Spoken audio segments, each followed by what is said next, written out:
letter from the Gantry. Thanks, Neil.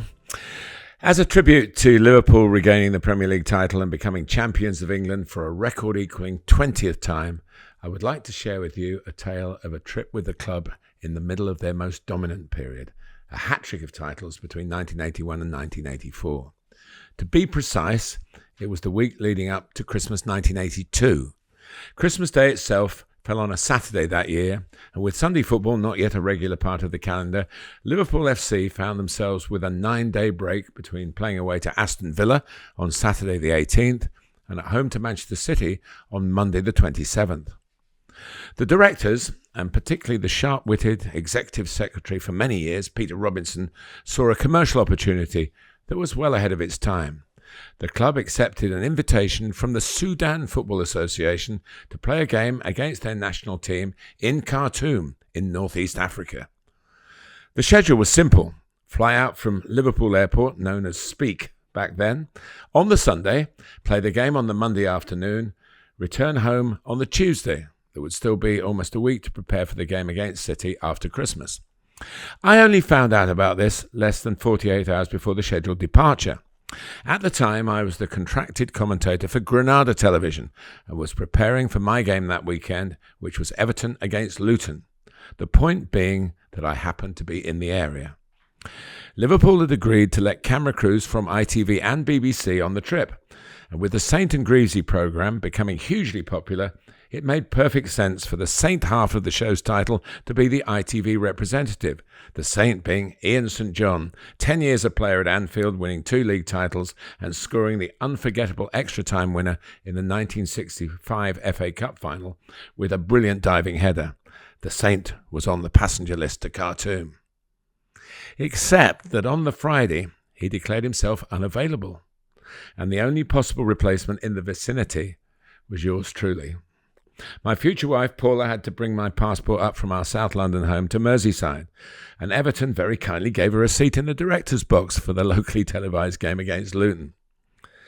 And as the substitute for the Saint and fully documented, I reported for duty at the airport the following day. The brief was to come up with a mini-documentary about Liverpool in Africa, and to do it better than our BBC rivals who sat across the aisle as we boarded the plane. 2 things fell in our favour. A member of the BBC crew turned up wearing an Everton T-shirt, which did seem rather inadvisable. On my crew was a director, the late Ted Ayling, much missed, who had a much more streetwise grasp of the protocol. Ted buttonholed Graham Souness, then the club captain, and very much the leader of the gang.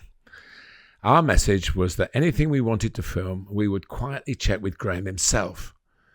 And with the then recently invented ENG technology, it would also be easy to provide personal videos for the players when we got back home. It worked a treat. Liverpool as a club commanded a substantial fee for playing the game, but the players, as I understood it, did not receive any of it. Instead, it was made clear by the iconic manager Bob Paisley that they could enjoy themselves.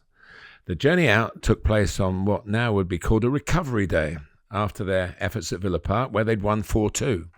Rehydration was important on the trip, but not perhaps in the strict structure of today. Let's just say the squad, with 1 or 2 exceptions, took full advantage of the relaxation of the rules. We knew our boundaries too, and what appeared on the screen when the footage was edited had not one drinks trolley in shot. Bruce Grobbelaar, an African himself, starred in the actual programme. We followed him into a Khartoum Kasbah, and his knowledge of bartering made souvenirs of the trip much cheaper for the players.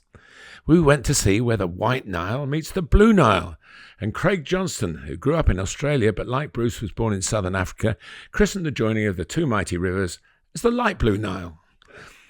I can't remember the details of the actual match except that the officials allowed a roll-on, roll-off approach rarely seen at this elite level of football. Let's just say it suited Liverpool on the day. The journey home was as quiet as the trip out had been boisterous. Sammy Lee stole the show for the Sleeping Stars, tucked up in the luggage rack, just for the cameras, of course. These were different times. When we landed at Liverpool Airport, the official party were close to home. Ted and I had to get back to London, so you can imagine our delight when the pilot said we could stay on board. The plane was needed at London Gatwick. seats up with a pilot at the front as well were part of the package. It was brilliant for them to do that for us. Liverpool's festivities hadn't finished though. 2 days after the journey back, they held the players' Christmas party.